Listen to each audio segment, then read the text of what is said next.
Welcome to Corner of the Galaxy, the show that talks 100% LA Galaxy soccer. We're glad you could join us. Now it's time to sit back and relax as your hosts navigate through the twisting, turning, but never boring world of the five-time MLS Cup champion LA Galaxy. And now, here are your hosts, Josh Guesman and Wendy Thomas. Hello, everybody. Welcome to Corner of the Galaxy on cornerofthegalaxy.com. I'm your host, Josh Guesman. Joining me, as always, Miss Wendy Thomas. Glad to be coming to you on September 14th, Thursday night, a live show here at Corner of the Galaxy Studios, getting you ready for the LA Galaxy's matchup with Toronto FC on Saturday.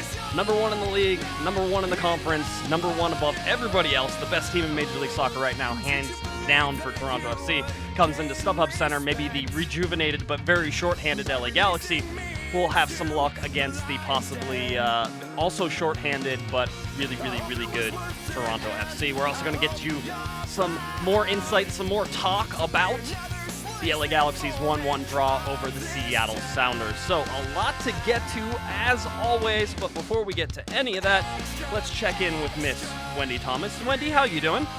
I'm doing really well. How are you? You know, it's been a busy week. I did an accidental, sort of revamp of the Corner of the Galaxy logo. It wasn't anything I had planned. I was just messing around, and I'm like, oh, hey, this works. And then I started putting stuff out. I'm like, oh, yeah, okay, we're just going to go with that from now on. And then I forgot that that logo is, in 70 different places.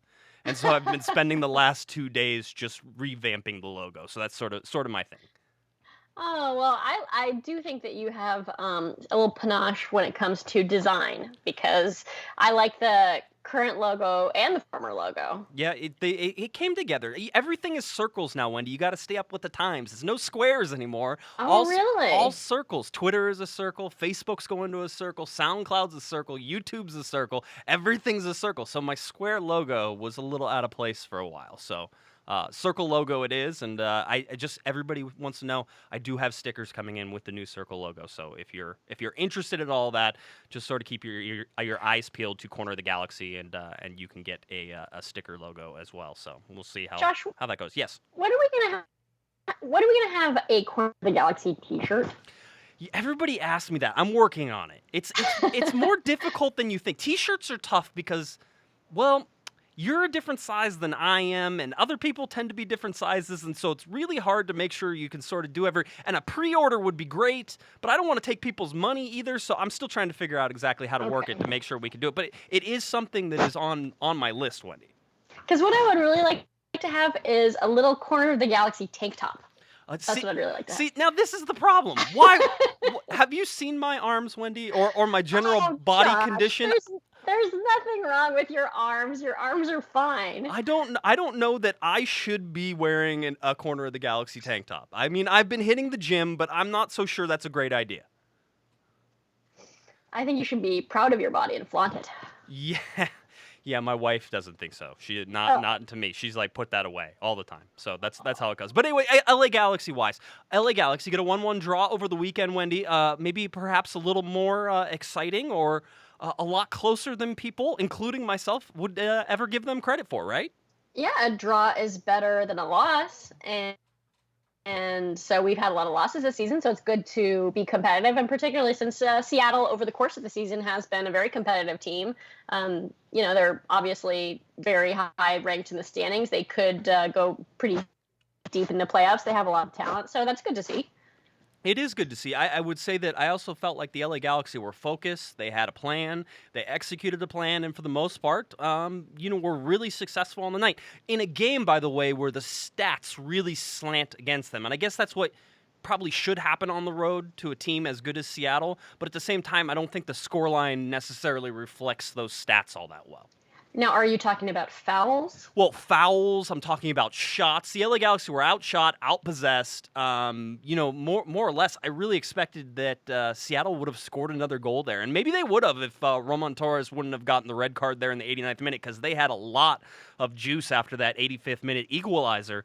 But it just seems to me, and I think some Galaxy fans are sort of overlooking it just because the Galaxy played better than everybody thought they would, but it seems to me that Seattle was a far better team for most of that game, but the Galaxy did really well in spoiling the big chances for Seattle. So, I mean, part of me wants to say Seattle deserved to win that game. But part of me... Oh, yeah, probably. But, I mean, I think the LA Galaxy fans should probably be pretty happy with getting a draw out of that. Oh, well, I mean, yeah, that was the whole big argument that I was having afterwards. Like, this feels like a loss. A lot of people are saying that. And I get it from the players' perspective. I'm okay with the players having that mentality. But if you're a fan and you had that mentality, did you not feel the 14 losses this year? Because I know that I went through each of those, and I know how a loss feels different than a draw. And I thought that was a very good performance that the Galaxy should be happy with in Seattle, doing enough to get the 1-1 draw. Officiating-wise, it was a doggone mess, but, I mean, what would you make of the officiating? Because it certainly was a storyline for this game. Yeah, if you look at the disciplinary, cautions and yellow cards, there was yellow cards issued to Jermaine Jones, Bradley Diallo, Romain Alessandrini, O'Neal Fisher, Osvaldo Alonso, Giovanni Dos Santos, Giassi Zardes, and a red to Roman Torres. That is a lot of officiating. And I guess the question is, do you think the officiating went overboard and that it interfered with the outcome of the game? Or was it a situation where the players were getting so agitated because this is, in a sense, this is a rivalry game, Seattle and Los Angeles, big rivalry. Were the players really up for it? Because, Seattle is at home. They always go, have huge atmosphere at home. And LA is just desperate to get points to try and do something to salvage this season. So, I thought the officiating was poor, but I'm interested to hear what you thought. Yeah, the officiating was poor. The LA Galaxy probably, there was certainly a foul difference there, and it ended up evening itself out towards the end a little bit, but at the same time, my whole problem wasn't so much with, well, first of all, it definitely was inconsistent, so that was one of the biggest issues, and that's whenever you get choppy games that end up having, 7 yellow cards in them and a red card, is whenever you're inconsistent because players don't know what a foul is, don't know what a yellow card is, and so the frustration boils over for both teams, and you could see it sort of doing it. Now, the LA Galaxy ended up with 5 yellow cards, so 5 of the 7 yellow cards went the LA Galaxy's way. Romain Alessandrini, the yellow card that he got for his, which eventually leads to his suspension in this next game, wasn't even a foul. So that last one. Now, he certainly was arguing with referee Drew Fisher enough that it could have been just, Fisher was had enough. But you could tell Fisher was then, that's the epitome of a referee who's already amped up and wanting to hand out yellow cards, is whenever a guy finally doesn't foul somebody, doesn't do something, that's the yellow card you give him. And so to me, it was a matter of Drew Fisher being reactionary, not being consistent, and not using VAR because he had a chance to use it in 2 occasions, maybe even more. And he chose not to use it, or at least the VAR official told him not to use it. And in both cases, he got it horribly wrong. And that's for Seattle and for LA Galaxy. Seattle fans can complain about the red card to Roman Torres, and they should. The independent review committee that MLS has, which is different than the disciplinary committee. If you remember, it's the red card review committee, which is made up of different people. Don't ask. It's stupid. They have all these different committees. They're all like super secret double probation committees. Like you never know who's on them, which is just ridiculous too. So anyway, that committee went in and actually looked at the red card because Seattle appealed that red card of Roman Torres, and they rescinded it as it should have been in the 89th minute. And that's it. That's all that happens out of it. But if you go to VAR and you watch that, are you going to tell me Drew Fisher is going to make that same call and give Roman Torres a red card? I mean, it's ludicrous that referees are allowed to do this. So, I mean, VAR is great. I think it's a great tool. I think it really is going to work. I know people disagree with me, but what you're seeing is total misapplication of it by referees who are not that good.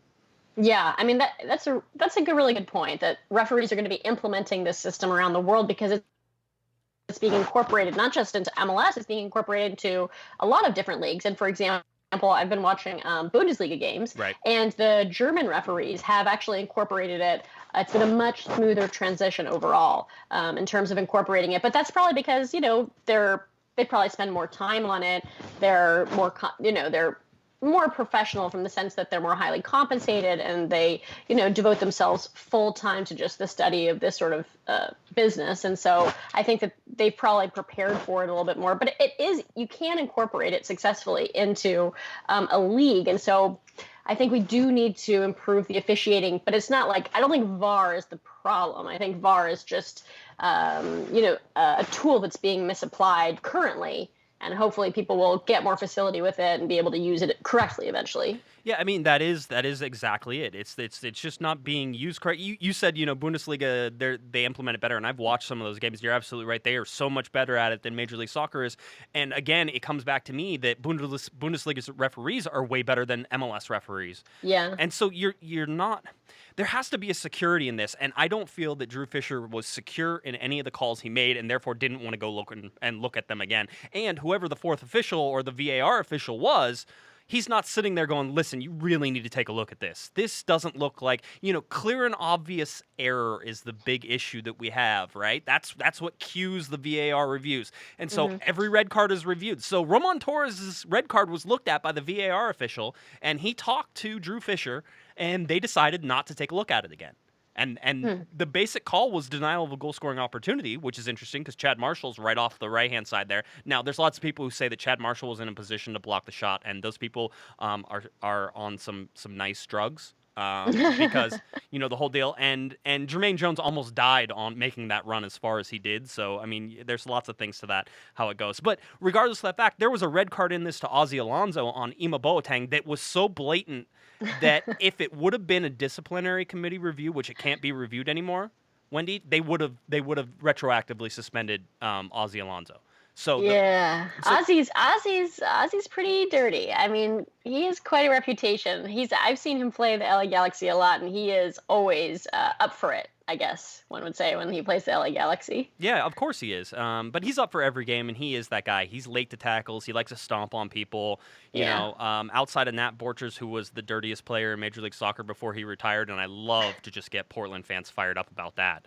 But outside of Nat Borchers, Ozzy Alonso's probably second, right there, and he's one of those guys who doesn't get, probably is underrated in terms of just his lateness on fouls and constant just chipping and poking and elbowing and stuff like that. But Ima Boateng got laid out, got stomped and elbowed at the same time, and he gets a yellow card where it should have easily been a red card ejection if they go back and look at that on VAR. So that's my disappointment in VAR. And the other thing that drives me crazy is that they don't review yellow cards, and everybody goes, and I know what the argument is, Wendy. The argument is you can't review everything, right? And yellow cards are constant, consistent. They happen all the time. So are you going to look at every single yellow card? And my answer is, whenever yellow cards lead to suspensions, as you saw with Jelle Van Damme earlier in the season, as you've seen with a bunch of players, and as you saw in this game with Alessandrini, that yellow card should be rescinded. It should be taken back because Alessandrini's missing a game right now for a yellow card he did not earn. Now, he may have earned it later, which very well could have been because he was kicking everybody. So that could have been the thing. But, there should be some injustice in that you're picking and choosing because you're saying that the four phases that you're looking at really affect play, right? The goals, the goals, red cards, mistaken identity. I'm trying to think of the last one that I can't think of for one reason, whatever, but the four things that they can sort of look at for VAR. But you're saying basically that yellow cards don't amount to that level. And I think that's an incorrect statement in my opinion.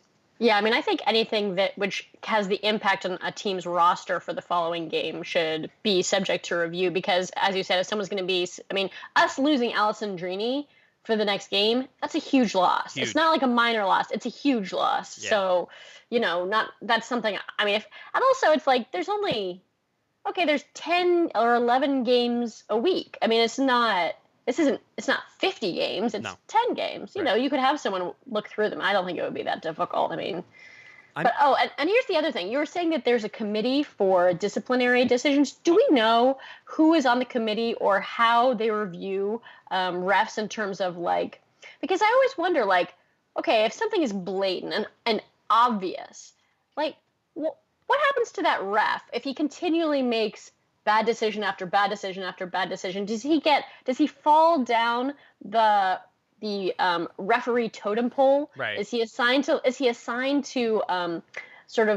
become a line referee? Does he, or like what happens? Like, what is the system by which referees in MLS progress or disciplined?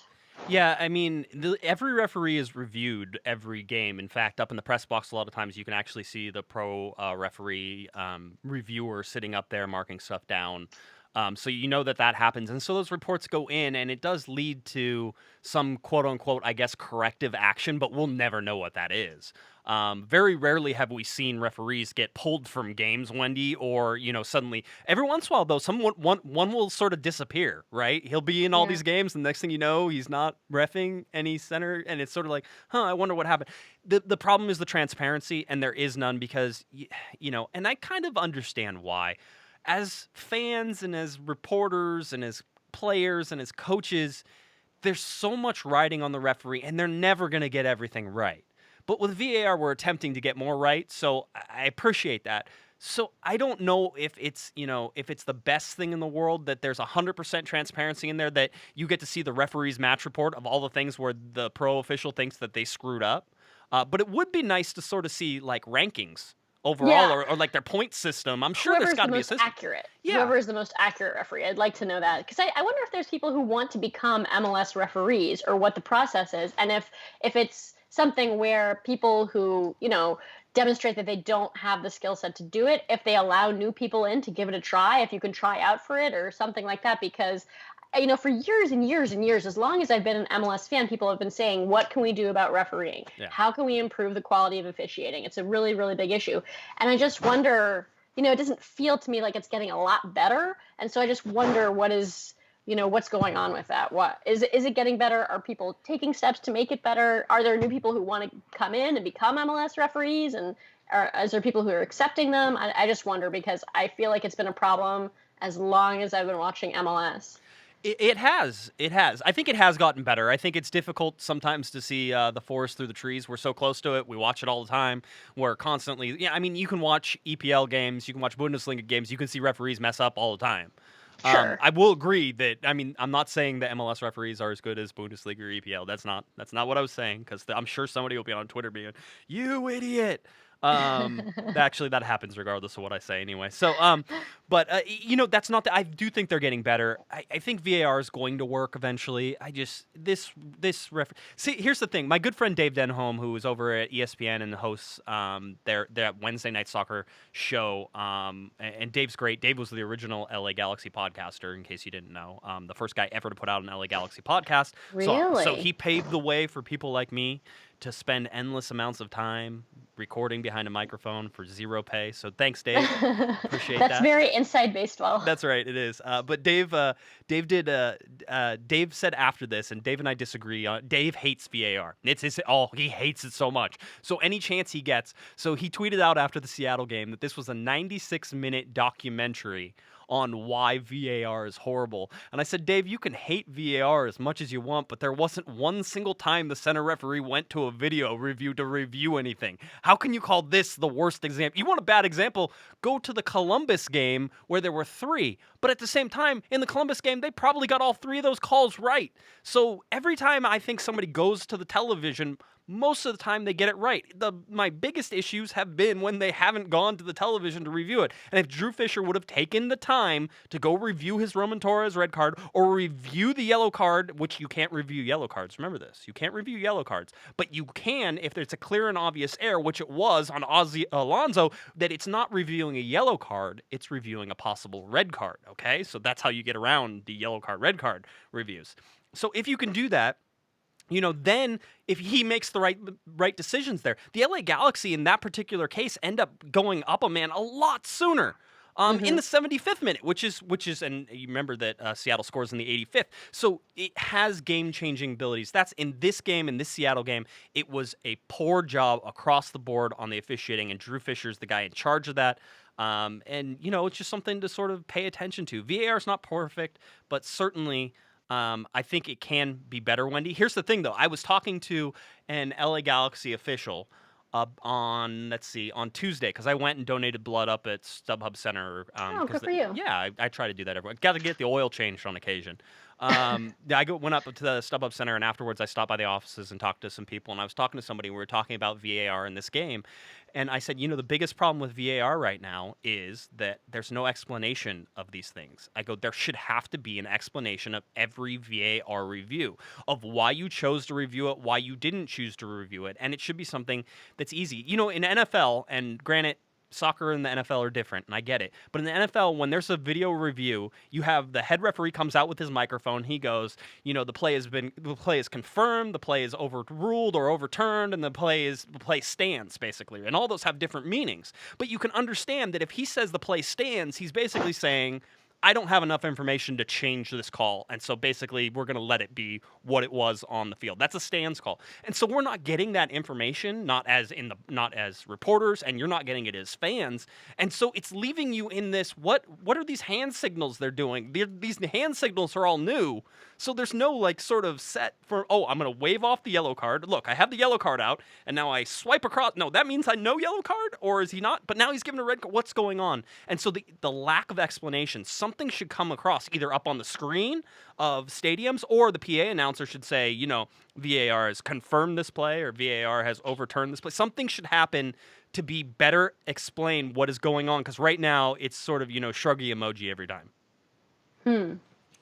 Well, I agree with you, and I think that we have a lot to learn, and hopefully VAR will improve as the years as officiants become more and more accustomed to using it. Yeah, that's and I think that's what we have. The fact that it came in the center of the middle of the season is kind of ridiculous too. So, LA Galaxy so far not being on the. I think it has a chance to even itself out over a season. Right now, it feels like it's just a punishment. But this team doesn't deserve to get too many breaks. To be honest with you, they're not good. So good teams get breaks. Bad teams usually don't get breaks. That's how it sort of goes. The big interesting thing for me here is that you looked at Siggy Schmidt and the lineup that he put out on the field, Wendy, and it didn't include Joel Pedro. It included Jermaine Jones. I know. Which is interesting. It is interesting. So is there an injury? No. Is there no injury? No, he was on the bench. He could have played. It was only the third game. Now here's something. It was only the third game that he did not start, and it may have been only the second game that he didn't appear in. I believe that's right. So the guy's played a ton of minutes. Yeah, so, maybe he's giving him a break. Although it's interesting that he put Jones in a withdrawn defensive position, as he has been playing in recent times. So he is now that number 6, and I spoke to Kevin Baxter on before the show because he was out at training today, and he says that Jones really likes that 6 role and said that he played it all in Germany, and that whenever he comes to the U.S. men's national team that they wanted him to be more attacking, so he did that, but realistically he thinks of himself as a 6. And if you've seen the LA Galaxy's defensive performance with Jones in that holding defensive midfielder role, Wendy, it has been exactly what they needed to sort of stem the tide there. He's playing the position that Nigel de Jong played last year for the LA Galaxy and was so successful at. Yeah, it's interesting. Jermaine Jones, when he was at Schalke, he was reputed among fans to be a destroyer, to be a real, to play in the central midfield, but as a destructive role, sort of maybe similar to someone like Perry Kitchen, the way he played for DC United.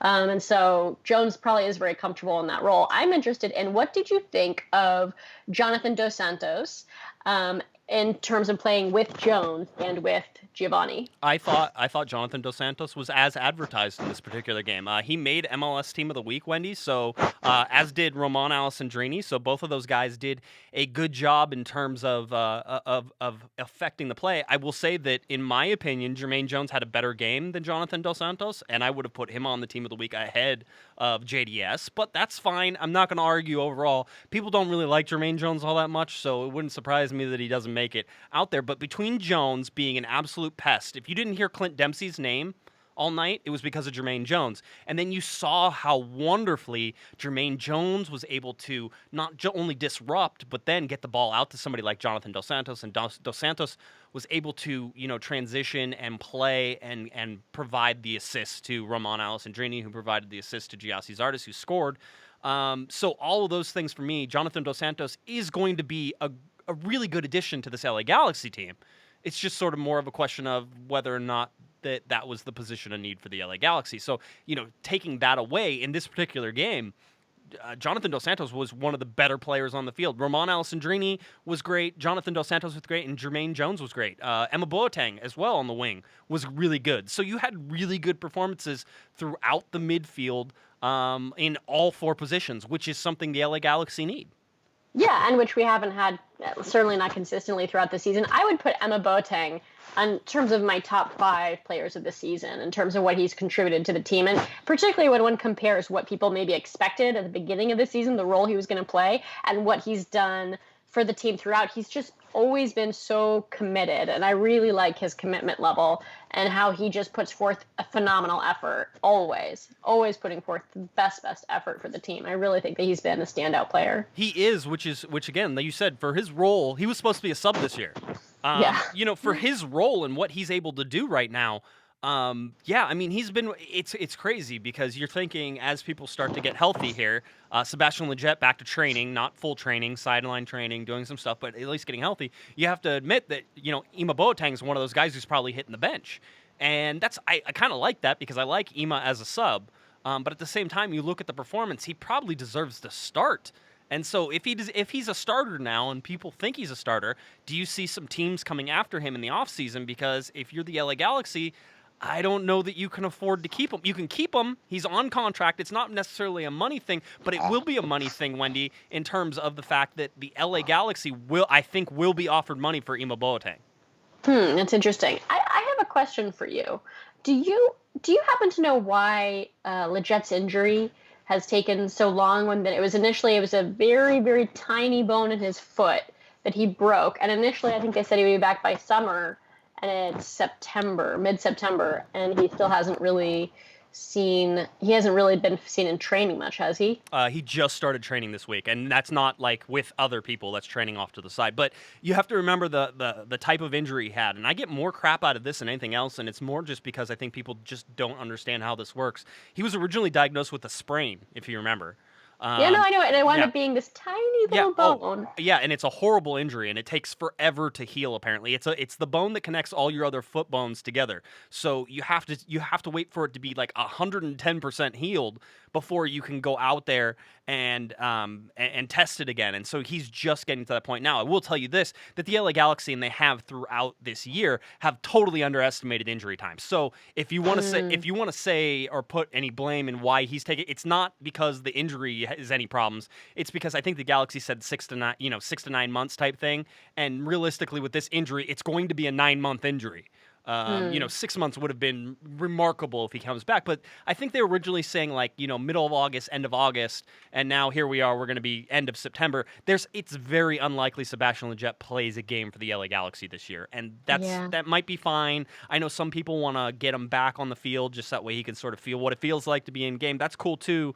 But at the same time, it doesn't matter. This season, adios. All right. Yes. Yeah. It's over. Yeah. So I wouldn't necessarily work for it. But the Joao Pedro thing is interesting. I think he's going to be in the lineup, obviously, against Toronto FC because Jones is not going to be there. But it's just, this is a guy you went out to get. This is a guy who you think would be a starter, and Pedro's, first to the bench now in terms of, starting Jermaine Jones. This may be because while some players may be in their minds, and John Kempen isn't one of them, Kempen thinks that they're going to make the playoffs. They just have to win every game. And I love him for that. That is it's so nice. Sweet. It's nice to talk to people. He's a very intelligent young man, so it's nice to talk to him. He just believes it. It's just it's nothing you can do to sort of sway him. You're like, John. That's sweet. You're like, John, do you still think the LA? Yeah, I still think the LA. Yeah, we can make the playoffs. It's nice. It's nice. It's nice. He's a sweet puppy. Yeah, that's right, exactly. That's his goal. He can't be the goal. He's the goalie puppy instead of the goal puppy. Yes. Not goal puppy. We already have a goal puppy. That's a horrible nickname for him. Nobody used that.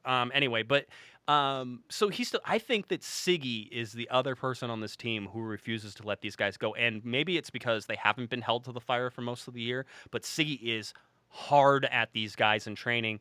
Kevin told me that there was one time where Siggy really stopped everything, yelled at everybody, went hard at him, and said, he used some not so nice words. And naughty Siggy, and he said, we're going to do it again. And this time we're going to do it right. And you can figure out where the naughty words were in those segments. So, and just add them in. I'm sure that's where it works, how it works anyway. So, I mean, Siggy's holding these guys' feet to the fire. Dominic Kinnear, again, seems like this is just such a great great combination between Siggy and Dominic Kinnear, and if they can keep this going, the LA Galaxy have the most experienced coaching staff in Major League Soccer. It's really going to help, and I think you're already starting to see a little bit of that right now. So Ziggy needs to put a quarter in the swear jar. So when you say that they're working well together, have you actually gone to the trainings and seen Dominic interacting with Ziggy? I have not. I've only heard anecdotal evidence, but by people I trust very much. So that's how I get a lot of information is from people. So these guys work well. Jossie Zardes was quoted as saying that Dominic Kinnear has him doing shooting drills that he's never done before. So I mean, there's things that Kinnear is adding, and there's things that Siggy are adding that I really like to see, and how that all sort of goes down. So I feel like that Siggy is not ready to say that the playoffs are over. All right, that there's no chance. So between John Kempen and Siggy, you got at least two people who believe the playoffs aren't over, and maybe that's enough to push this team. Only 10 points. 10 points out of a playoff position. I say only because that's cute. That would mean that would be like 3 wins, and you'd need a lot of help in order to have that happen too. But last week was the perfect example that most of the teams in front of the LA Galaxy lost. And so they had a chance to move forward, and they almost did it against Seattle, a little short there. But it's still something that I think some of the teams still believes it. Now, I will tell you this: it looks like the LA Galaxy. Do you know how charters work in Major League Soccer? Charter? Oh, yeah. Charter flights? Yeah, charter flights. I know that occasionally they do them because I remember for 2 years ago when we were going to Trinidad that Phil Anschultz rolled out his own private jet. And because I remember seeing Alan Gordon sliding off his private jet, in like Trinidad and Tobago. I don't remember that, but I wouldn't surprise me. So you're allowed a certain number of charters, and they're very limited because MLS doesn't want to spend the whole money. Kevin did a great article on it last year. I think you and I talked about it, maybe even earlier this year. However long that, because sometimes they all just blend into each other. Wendy, I have no idea what show we're on or what I even talked about last week. We're almost at 500. Actually, we're over 500, but don't tell everybody because I said we were going to do it like a 500 show. It already happened, but we'll still have a 500 celebration because it's too hard to do. It's probably going to be an off-season celebration thing. Maybe we could have a barbecue or something like that and get everybody together and celebrate. Which was the 500th show? I don't know. I'd actually have to go back and count because I label them individually, right? Because Corner of the Galaxy is its own individual. This is show number 303 on Corner of the Galaxy. I think I'm on 138 or 139 of From the Box, and then there's like 50 short corners, and then there's miscellaneous shows that don't have a number that are sort of off ones as well. So I mean, I have to go back and I actually have to count them, which if I would have started this back in 2009 with just calling everything show 1, show 2, show 3, it would have been a lot easier, but I didn't do that. So so that's how it goes. But we've already had... Well, congratulations. I think I should congratulate you then on achieving 500 shows. You've been behind this show since 2009, and there's been co-hosts like myself who cycled through along with Jared and Corey, Kevin, Adam. A lot of people have helped you along the way, but it's always been you, Josh, and it's your podcast. And so I think anyone who's listening would probably congratulate you because it's a huge accomplishment. Thank you. I appreciate it. It is. Sometimes I think it's an accomplishment in futility. I just keep coming in here on Mondays and Thursdays and keep recording. Kind of regardless. This season, by the way, is going to be, they're going to hurt my shows because it's going to be the shortest season I think I've ever done, basically since 2009. Or you could think of it as an extra long vacation. There's none of that. The off season starts the day after, and then it's exit interviews, and then what's going to happen in expansion. There might be some downtime though, because there really is. There's no playoffs. There's some stuff. So anyway, but yeah, so 500. We're going to do something soonish, and we'll figure out what that is, and maybe I'll get with the LA Galaxy. Maybe we could do something a lot of really fun for the listeners who have supported. I've kicked around some ideas. I need to sit down and keep doing that, but everybody's sort of busy still with the year going on, so that should be wrapping up here. But anyway, back to charters. I think you're allowed 4 charters. It may be more, maybe like one more, maybe one less. And most teams / all teams save their charters for the playoffs. All right, it's because that's when you want to be the most rested and do the whole thing. Well, I was told, and I don't know how accurate this is, but it comes from a good guy. So I was told that it looks like the LA Galaxy will be starting some of their charters here in the next couple weeks here with their 3-game road trip and some different things. So they are going to take some charters. So just, again, mindset, understanding where everything is and sort of understanding how it is that, if the LA Galaxy somehow squeaked into the playoffs, they might not have charters all the way, which I think is sort of the last thing the LA Galaxy fans need to worry about right now. But anyway, just to give you sort of a mindset of what's going on with the team. Has there been any talk of them adding charters?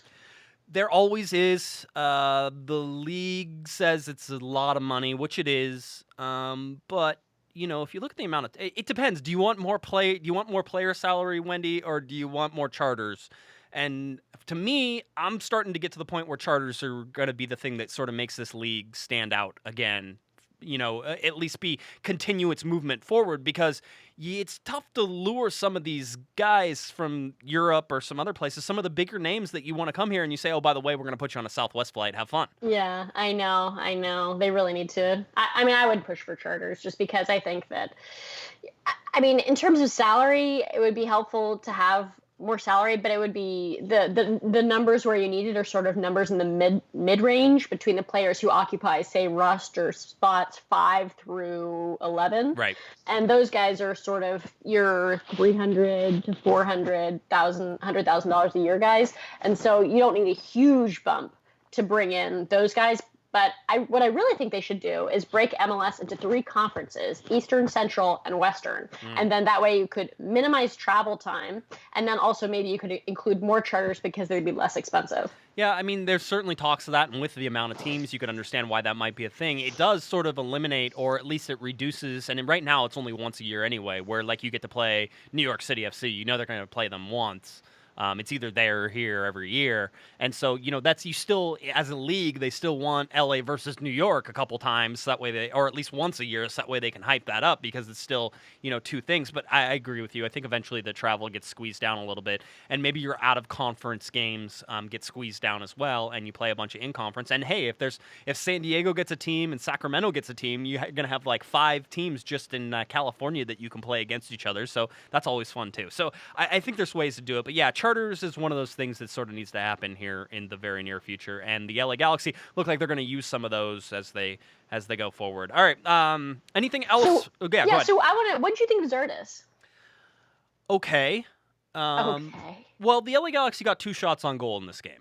The first one was from Ron Alessandrini. It was before Giassi Zardes scored a goal. Giassi scored in the 25th minute, so you can understand the LA Galaxy did not get a shot on goal for the rest of the game. Granted, they were up 1-0. They were defending. That's where I like Giassi Zardes, because he can come back and he can defend and he can sort of be that guy. I will say that I'm still not 100% behind him, but I think the goal that he scored was a good goal. It was one where he floats back off of pressure, which I like to see. But at the same time, Chad Marshall was basically asleep at the wheel on that particular play, and it was good cross by Roman Alessandrini. So, I mean, there's some good things, some bad things, but, I mean, somebody said, I think on our Monday show, we had the question, Wendy, should the LA Galaxy still go out and get a striker now that Giassi Zardes is back on track? And I'm like, okay, so Daniel Steres still has more goals than Giassi Zardes.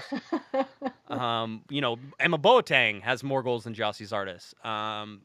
Looking across, by the way, at somebody, Jordan Morris came out of this game injured for Seattle. Yeah. And I think Jordan Morris may only have 5 or 6 goals this year. So, I mean, you can have slumps and bad things, and I certainly don't think it's all Giassi's fault. But at the same time, is this a guy you want to hitch your wagon to? I think that if you learned anything over the last season, the answer is he is a good player, but he's not a creator, and you probably still need that striker. And so for me, I still want to sort of see it. I think Matt Doyle said that Giassi Zardes scored a very Chris Wondolowski-like goal.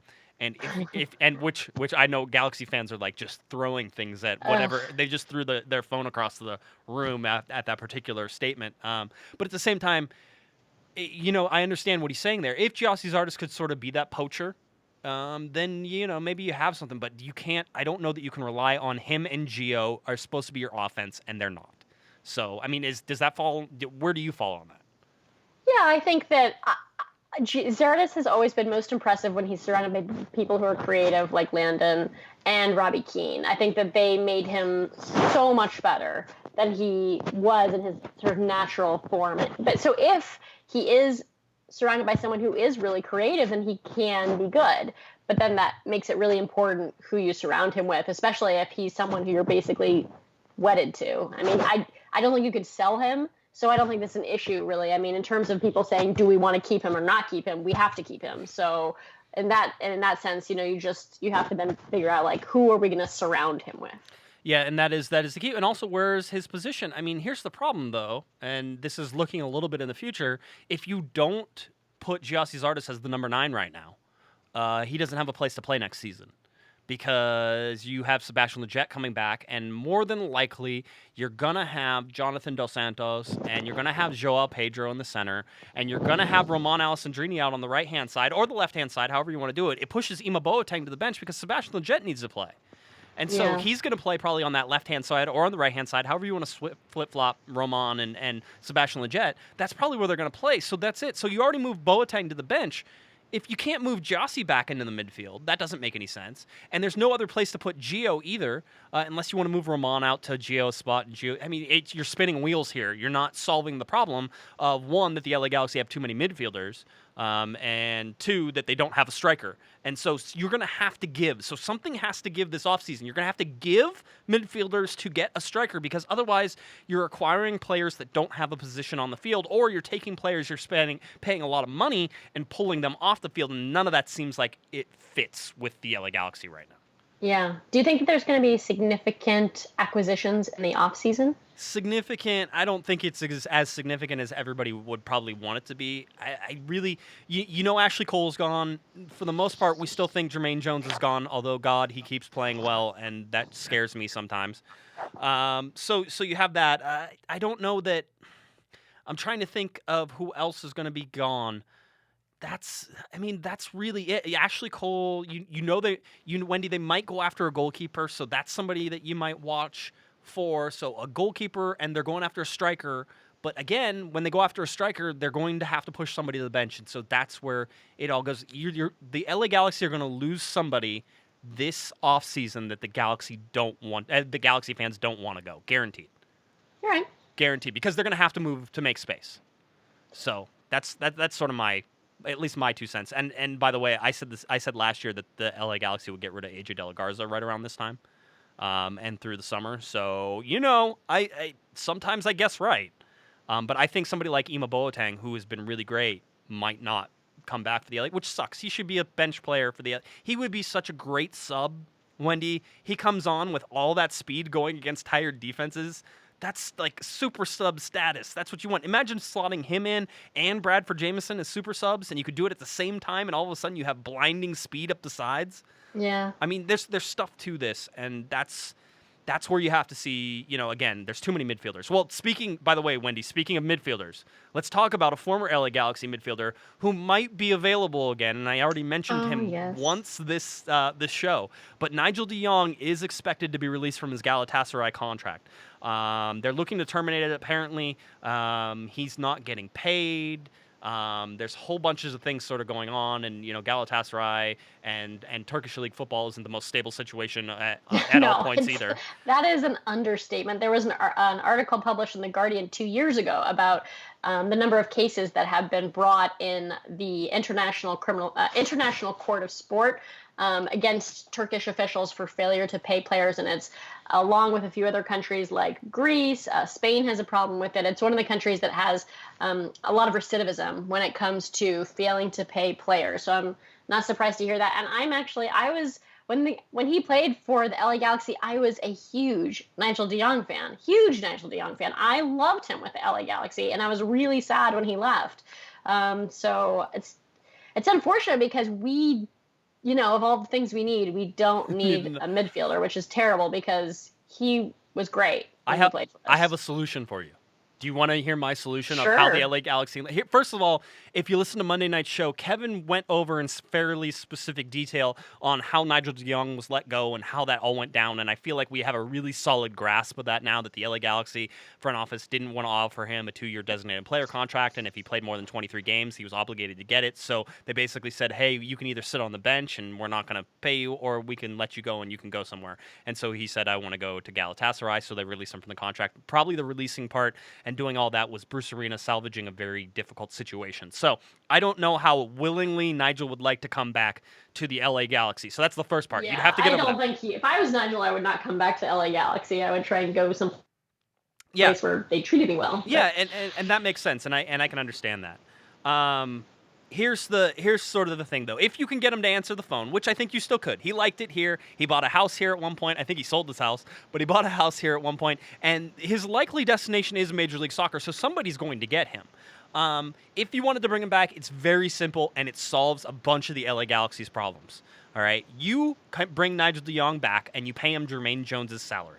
Because Jermaine Jones is not coming back, he takes over that defensive midfielder role. Happy day, everybody's there. But as you said, Wendy, and you're completely right, LA Galaxy, the last thing they need is a defensive midfielder because they got Jonathan Dos Santos. Joel Pedro is a little more defensive, I think, than some people think he is. Jermaine Jones is a defensive midfielder. Rafa Garcia is a defensive midfielder. Baggio Husidic kind of fills that role as well. So they have a bunch of defensive midfielders, not a ton of offensive ones. And so why would you want to bring Nigel DeJong in? Well, you could get rid of one of your defensive midfielders, and his name would be Jonathan Dos Santos. And you say, how is that possible? The LA Galaxy just brought him in. And wouldn't Gio have to go as well? Well, there you go. So you could get rid of Gio, and you could get rid of Jonathan Dos Santos. You could bring Nigel DeJong in. You would then have room to go out and get a striker, and you solve all of the problems. See, I fixed the LA Galaxy, Wendy. That is a kind of brilliant plan. I kind of think it's genius in a way, but it's never ever gonna happen, right? Zero chance. Zero chance. Yeah, but it is. But it is. I do like it though. I love your plan. It's not gonna happen. No, and I agree with that. And please don't take me for somebody who thinks that that's a possible thing to happen. No. So anyway, and Nigel DeJong. So could he come back to the LA Galaxy? Sure. I mean, he'd have to rebuild the bridge that was burned. He'd have to make nice with all the people who decided that he wasn't going to be a designated player. He'd have to be okay with making $700,000, almost $800,000 a year, or maybe a little more.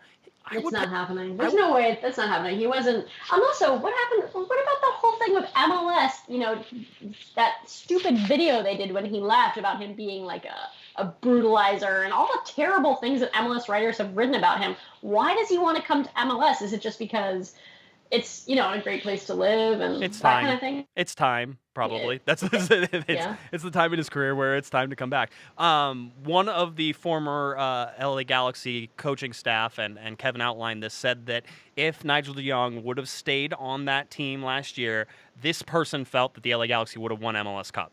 And I understand where they're going with that. I don't think it's far-fetched. I think it's a little bit of a reach, but at the same time, Nigel DeJong was the best player on the LA Galaxy last year in 2016.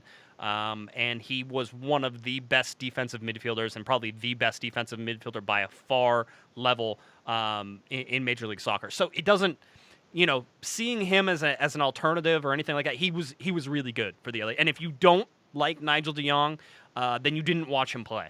It was that simple. And I know he got suspended a whole bunch, and certainly we could argue about whether or not that would still happen with VAR. But at the same time, it's interesting to sort of see how it goes. And I think Nigel would be a great addition to this team if you just move a couple other pieces. So. But since it's not going to happen, we're sort of spinning our wheels. We are spinning our wheels. LA Galaxy players did, as I mentioned before, Jonathan Dos Santos and Roman Alessandrini, along with on the bench, Dave Romney, all made MLS Team of the Week. So that's something. And that was a week full of games this time. All right. So it wasn't just like gifts to the LA Galaxy as they were before. Wendy, are you a big gamer?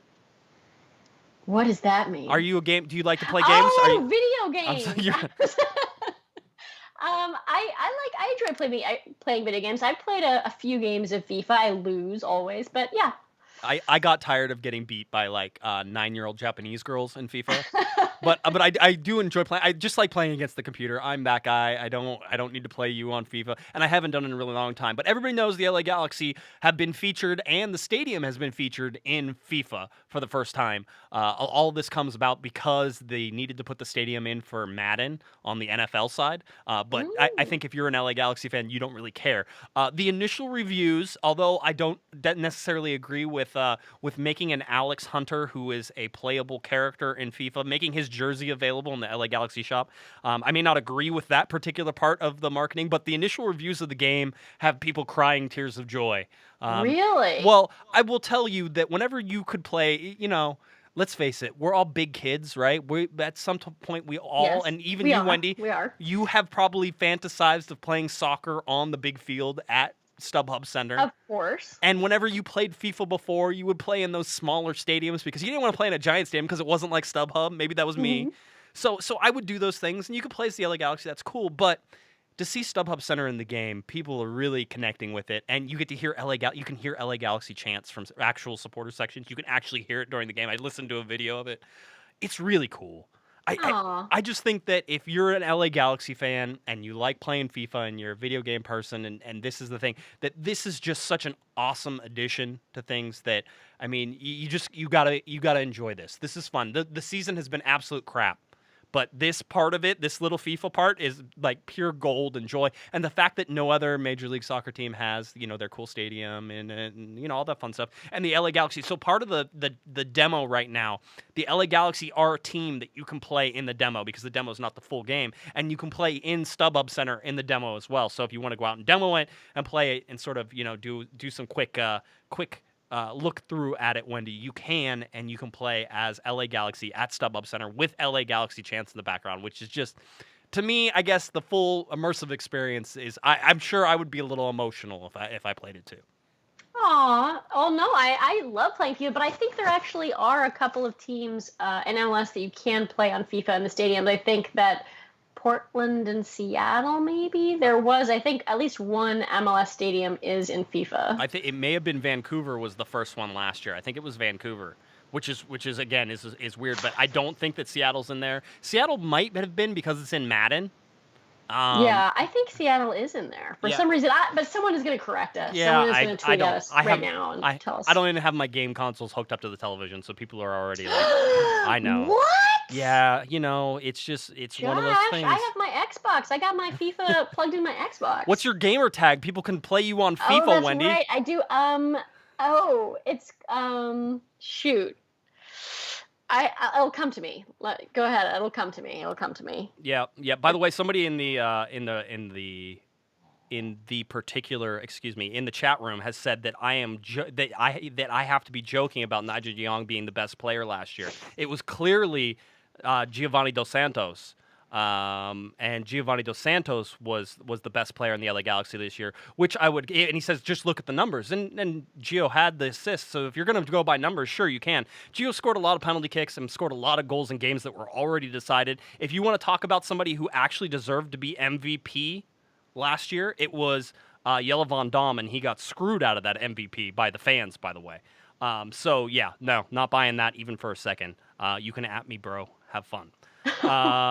So yes. Oh, don't tase me, bro. Don't tase me, bro. Don't tase me, bro. Between don't tase me, bro, and between that one and Linda Listen. Have you seen? Have you heard Linda Listen on YouTube? Mm-hmm. You need to. If not, those are my two favorites. Don't tase me, bro, and Linda Listen. Listen to me, Linda. That's my favorite. It's great. Anyway, so that's where we go from that. Let's see. I'm trying to think if there's any sort of LA Galaxy news that I have here, and I don't think there's anything really that much more exciting. So let's get to a little bit of scheduling, a little bit of standings, and then get ready for Toronto here. LA Galaxy now just have 7 games remaining. That's 3 home games, 4 away games. The LA Galaxy will play at home this Saturday against Toronto FC on September 16th. We're going to talk about that game in just a second. And then it is 3 road games in a row, Wendy. They are going to be against Atlanta United on Wednesday, September 20th, and then Sunday, September 24th. So 4 days later, you're going to find that it's going to be Sporting Kansas City. And then after Sporting Kansas City, it's going to be away to the Houston Dynamo. All very good teams. Atlanta United just destroyed a 9-man New England team, 7-0, which was fun to watch. So there was that in there. And then the LA Galaxy come home on September 30th, very end of this month, home against Real Salt Lake, and then home against Minnesota, and then away to FC Dallas. That is it. 7 games remaining. That is all the time that they have remaining in this particular season, and only 7 games to make up 10 points and somehow claw their way into. It's never going to happen. I'm sorry. I don't even like to say that anymore. I shouldn't be that guy anymore. But anyway, just 10 points out of a playoff spot right now. And which of those teams, Wendy, will be the most difficult team to face for the LA Galaxy out of those last 7 games? So for the Toronto game, I was thinking Toronto would be the most difficult team that we face all year, but then I heard that neither Giovinco or Josie are traveling. Is that correct? Yep, that is correct. So they will not be here, and we'll discuss that in just a second. But yeah, so they won't be here. So, but the LA Galaxy also will be without Ramon Alessandrini and Jermaine Jones. So it's even, that makes it easy, even. Yeah. So it could be. I'll say that the most difficult team probably for me is going to be Sporting Kansas City away, because that's a very good Sporting KC team. I think they're second or third. Let's see. They're fourth right now in the Western Conference, but they're 1 point off of the lead, and Vancouver Whitecaps currently in the lead there. So you look at those. But, yeah, I mean, that Sporting Kansas City game is going to be brutal. And it's a short week after going to Atlanta and playing on the turf and then to Sunday to Kansas City. That's going to be a nightmare for me. And then away to Houston is not going to be easy either. Houston's very good. I think they finally lost their first game at home against Colorado, of course. It couldn't have been the LA Galaxy who stole the one from Houston. It had to be Colorado who ended their losing streak. So, just a bunch of really, really tough games. LA Galaxy currently 9th in the Western Conference, 20th in the league. That's really all you need to know, besides that Toronto FC are first and everything.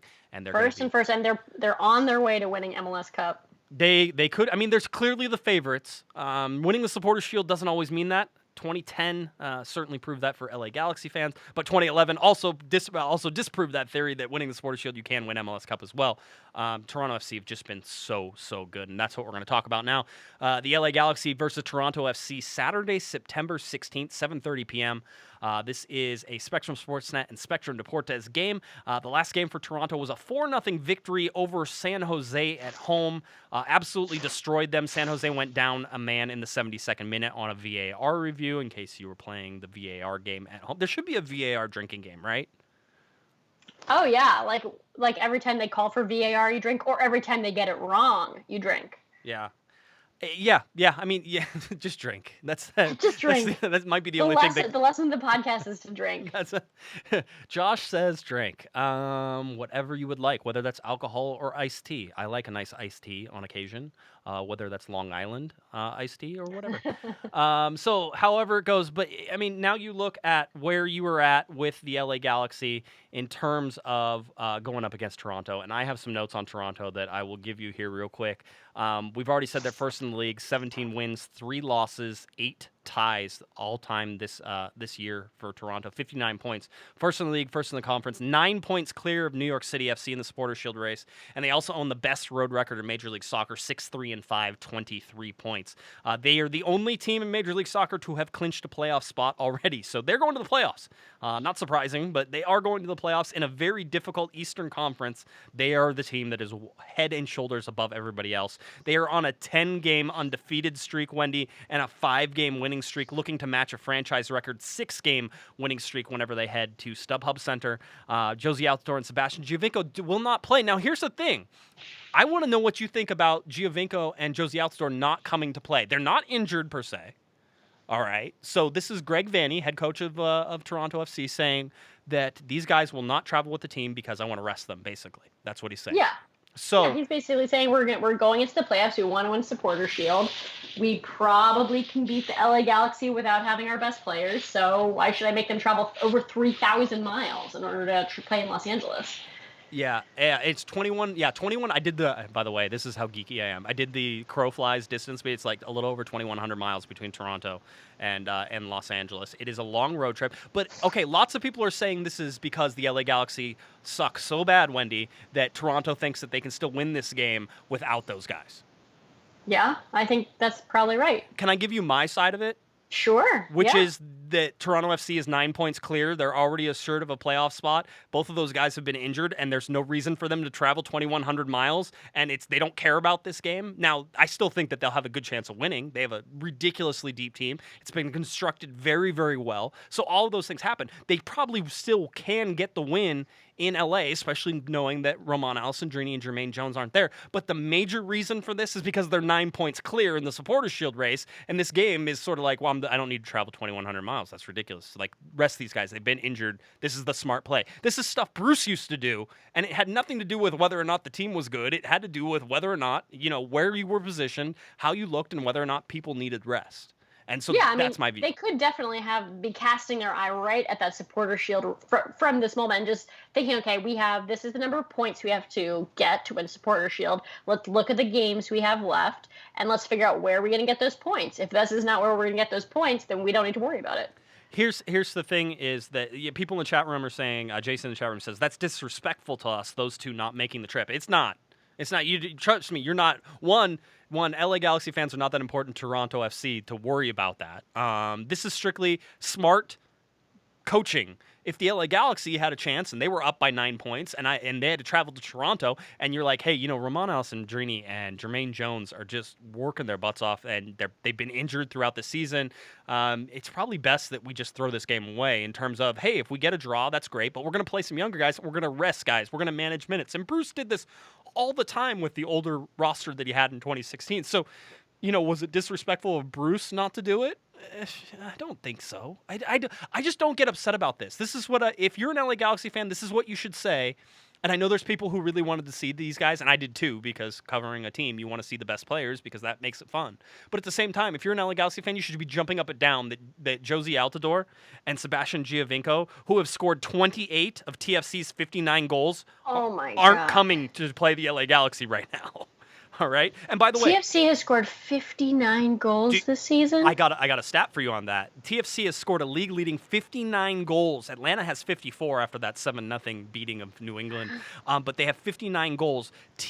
That's 23 more goals than the LA Galaxy have scored all season. The Galaxy have 36 goals. And TFC have scored 29 league goals since July 1st. 29 goals. And the Galaxy have scored 11 in that time frame, by the way. That is brutal. So that's where you have to understand. This team is so good. This team is so good. They are so good. So anyway, no, I mean, this is ultimately all these teams, whether it's LA Galaxy or Toronto FC, are about winning the championship at the end. And so at the championship at the end, you want those guys. You want your guys who have scored 28 of your 59 goals, almost half of your goals, by the way, 28 of 59 goals to be rested and ready. And they have more important games than an out-of-conference game against the LA Galaxy. That's it. That's it. David Beckham didn't show up sometimes. He didn't want to play on turf. Sometimes he didn't show up, and everybody got all bent out of shape about it. Thierry Henry didn't want to go play on turf, and people sometimes they didn't want to travel too far. I've seen people get yellow cards whenever they haven't wanted to travel to different games because they're like, hey, if I get a yellow card here, I'm suspended, and I don't have to go play that next game. You have? When did you see that? Oh, well, none of it's ever confirmed, but come on, we've seen guys who Jelle Van Dam's last yellow card, which was his second yellow card in the red. Come on now. Come on now. Okay, anyway, so that's the game. There's nothing exciting on the Galaxy side. I could tell you a whole bunch of things. I can give you a predicted lineup, or at least what I'm guessing, because you have two holes to fill. You have Alessandrini and Jones, right? Here's injury update. Let's do injury update. John Kempen came out of the game. Brian Rowe had to go in Seattle. John Kempen back to training on Wednesday with the LA Galaxy. I think he's expected to start. Don't know that that's an issue. Injury update. Daniel Steres will not be playing on Saturday. Okay, he got knocked in that first half against Seattle. He got a knee basically to the back, and he was down for a while, and then he fought through the rest of that game and played. He will not play Saturday. It's probably better that way. But the LA Galaxy have this new guy, Michael Ciani, and it looks like he will be dressed for this game on Saturday. We don't know if he's going to start, but I imagine that he will start. So those are the holes that you have to put. Kempen will be in goal. That's what I imagine. Ashley Cole, Dave Romney, Michael Ciani, and Bradley Diallo across the back line. Joao Pedro, Jonathan Dos Santos in that sort of defensive holding midfield role. You got Ima Boateng on the left. Bradford Jameson will slot in for Roman Alessandrini. Giovanni Dos Santos will take up his spot underneath Gyasi Zardes up top at striker. So that's where we got. All right. Well, looking forward to it. And even without Josie and Giovinco, Toronto is still worth seeing. I mean, they're still a really talented team. Yeah, I watched some of that San Jose game to sort of look at it, and with guys like Jonathan Osorio and Victor Vasquez, and they're really good. Vasquez has 6 goals on the year, so he's their third leading scorer after Giovinco and Josie Altidore. I fully expect the LA Galaxy to lose this game. Which is disappointing because there's only 3 home games left, and you'd like to see them at least try to do something. But they could surprise again. But this team is just so deep, so good. Greg Vanney is so good that I don't see TFC having much of an issue in this game, to be honest with you. Do you disagree at all, Wendy? Is there anything else? No. I think Toronto will very likely win. But frankly, it would be great to see Toronto at full strength if it wasn't my team that they were playing. Right. Since it is my team that they're playing, I'm happy that they are going to be hampered even just a little bit. I would have loved to see Giovinco play. It would have been fun. It would have been something to sort of look at. And Toronto has not played in Los Angeles Let's see, the last time they were here, July 4th. It was the very first game that Steven Gerrard came to Los Angeles. Remember, he was sitting in the stands and he walked out in the field and he said hello to everyone? July 4th, 2015. I was at that game. Yeah, I remember. There you go. 4-0 win for the LA Galaxy over Toronto. So that's sort of where you get all of those the different meetings. I will tell you, the LA Galaxy have not lost a game in Los Angeles in the last 3 meetings against Toronto. So if you're looking for some good juju there, I guess that's where you're at. Sure. Have faith. Listen, it's Major League Soccer, Wendy. Anything can happen. Maybe Toronto gets a red card in the first 5 minutes, and the LA Galaxy then have to try. That would be a horrible thing to happen. Seeing an LA Galaxy team without Roman Alessandrini and Jermaine Jones try to break down a 10-man Toronto FC team that would bunker back and probably have a ton of success. So they're very good. It should be, if marvel at how good Toronto is and how they've put this team together, and Tim Leiweke certainly deserves some credit for that, being at Toronto for a time, but Greg Vanney, what a great job he's done, a former LA Galaxy player. Siggy actually coached him at LA Galaxy. So this is all some really just... Oh, a little trivia there. Little fun facts here on Corner of the Galaxy. That's what we like to do. But yeah, this is all interesting things for the LA Galaxy. I think that they will still, if they lose this game 1-0 or 2-1, Wendy, it's still a good step forward. You can't look at that as a step backwards. I know that would be difficult to do because a loss at home is something that obviously all of us who have been at StubHub Center this year have grown accustomed to. We've grown accustomed to it. It's like an old friend now. It's a really bad it's like a bad roommate. It's like an old friend who beats you in the face. Yeah, exactly. That makes sense. It's the roommate who won't leave your couch. Just you have a friend who's sleeping on your couch and they just won't leave. He moves in with you. He's like, I'm looking for an apartment, man. Can I stay at your place for a couple of weeks? And then he just doesn't go. And then he eats your chips and he drinks your beer and he doesn't clean up his dishes. That's what basically is the home is a home record for the LA Galaxy this year. All right, LA Galaxy versus Toronto FC on Saturday. This game kicks off at 7:30 p.m., which means if I do my math right, my gates will open at 5:30 p.m. and everybody else's gates will open at 6 p.m. For LA Galaxy fans, so make sure you're there. Enjoy it. It should be a gorgeous weekend. I'm hoping. I haven't looked at it, but the temperatures have cooled a little bit, so I'm ready for sweater weather. I don't know about you, Wendy. A little fall wouldn't be so bad. Maybe a cool ocean breeze, but even just not sweating at a 7:30 p.m. kickoff time would be great as well. Well, I'm looking forward to it. All right. Well, we'll see you there, Wendy. Anything else you want to talk about before we get out of here? No, everyone have a great weekend. All right. Tell people where they can find you. You can find me at American Soccer Now and Corner of the Galaxy and on Twitter at BarsBlonde. All right, if you're looking for me on Twitter, it's at JGuesman, JGUESMAN. And of course, head on over to at Galaxy Podcast. That's where you can find all the Twitter stuff for the show. Head on over to Corner of the Galaxy, little revamped website with a new logo and a bunch of fun stuff there. Logo stickers coming. Keep your eyes peeled for that. Other than that, I want to see you guys out there on Saturday, so please come join me. Tweet at me if you want to meet up. Let me know. I will come down and say hi to you. We can have a talk either before the game or at halftime. Be happy to do that. But the LA Galaxy take on Toronto FC on Saturday at 7:30 p.m. I almost screwed it up. 7:30 p.m. That's where you want to be. All right, for Miss Wendy Thomas, I'm Josh Guesman. You've been listening to Corner of the Galaxy Front on cornerofthegalaxy.com. Have a great night, everybody. You've been listening to the Corner of the Galaxy podcast on cornerofthegalaxy.com. You can follow the show on Twitter and Instagram at Galaxy Podcast. And be sure to check out and subscribe to iTunes, Stitcher, and Facebook by searching for Corner of the Galaxy. And for all of your independent LA Galaxy news, discussion, and entertainment, including this podcast, head on over to cornerofthegalaxy.com. Fans, thanks for listening. We ask that you be kind and courteous to your neighbors as you leave the podcast. We thank you for joining us and look forward to seeing you again. Until then, I'm Michael Araujo, and on behalf of the entire Corner of the Galaxy crew, goodbye, everybody.